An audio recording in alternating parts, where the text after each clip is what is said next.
So, as I say, unless you're an absolutely beautiful drawer, it is so hard to create something that's really good. So it's good to practice being a good drawer, but how are you going to make your work interesting? So what I've got is, over the years I've collected, and I've nearly run out now, I've got bags of it, but all the good stuff's taken, a really interesting brown paper, rice paper, different brown papers. So that's why you go shopping. Look at that, different browns. Get different paper.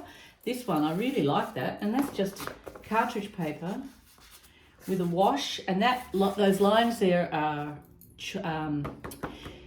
candle that has resisted the wash. Isn't that delicious? This is the rice paper, which we'll do monoprints one day, but that's a monoprint on rice paper. So the idea is for you to get a collection of papers. The store-bought ones, yeah, they're fine, but why not do your own? You know, like the rice paper that everyone puts on everything, but why not do your own? See, now this is just a monoprint, meaning I just put on a bit of plastic and then put the rice paper on and squished it all over, and look at that lovely effect. So instead of trying to draw these beautiful flowers, I'm going to create them a lot more interesting by putting these collages on. So I have no idea what I'm going to do. Maybe if I look at the picture, which is always a good idea, the abundance, I'll think about what actually could be used in these to create that feeling, because I really don't, this is really going to be hard. This is actually the pink fluffy thing, and I was thinking maybe if I don't know how I'm going to do that. I don't want a great big blob in the middle. Oh, look, there we are. Maybe this. Maybe if I tear this and create that here. It's an interesting shape. See, it doesn't have to be exactly the same as the picture. You're just getting a feeling. And I love this bit here. So can you see this happening here? I really like that. That could be this, or this, or the idea is to have a variety. So I don't want to have all stick and ink. I don't want to have all charcoal. I don't want to have all paint. So if I put the hardest thing is that when you actually do this bloody collage, how many people I know, I'm not naming names, but they know who they are, actually then go and paint over it. If you're going to do it, the whole idea is to leave it there. Otherwise, why bloody well do it? Okay, so this, how interesting does that look? That might come down here over the top of the vase.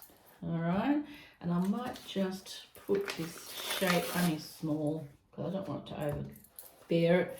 And I quite like these sticks that look like sticks.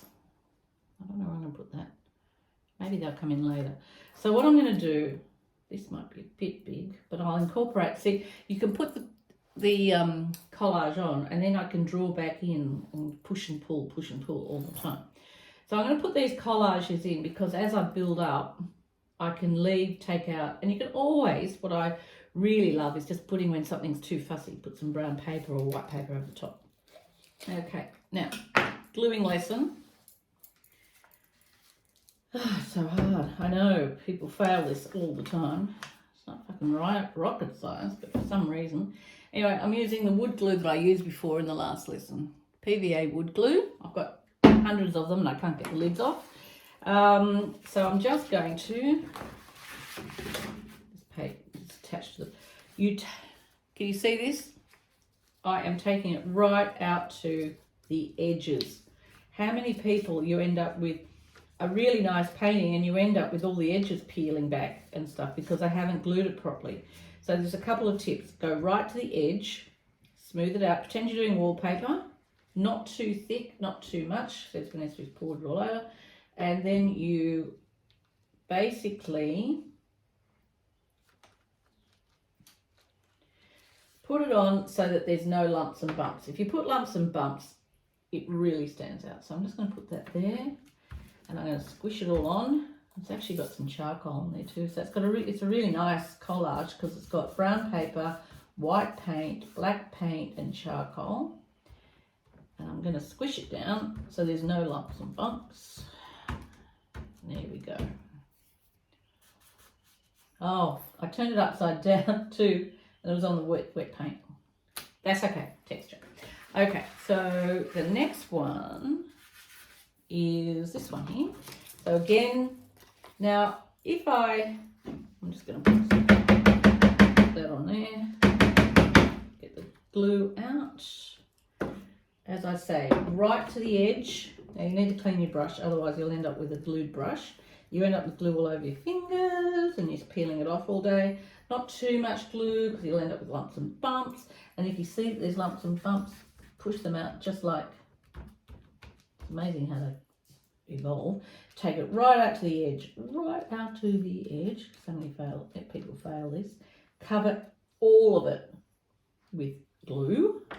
Pretend you're in kindergarten and doing it. Oh, where the hell's, shit, damn it. Where will I do that? Damn. Okay, no, I wanted that bit, so I'm going to do this. I've got the wrong bit. I've noticed nobody's said anything. Nobody's here. Okay, all right. Yes, Vanessa, concentrate. Okay, so I'm going to use that bit later somewhere else on another painting because I do like that brown. It's actually, the idea is to, when you're drawing and painting and stuff like that, get some brown paper and just paint over it, and you can tear it up later. Okay, now she's working. Stupid. All right. Oh, shit. Thing is, there's a lot of charcoal in here and it may not stick as well. When you've got too much charcoal, it actually, the only time you can stuff a painting up is if you put too much charcoal, too much chalk, because you can't get rid of it. But otherwise, you can always fix the painting. Okay, so don't forget, you can always come in over the top. So we've got lots of different elements now. So we've got stick and ink, charcoal, white gesso, collage, and white gesso down here. Okay,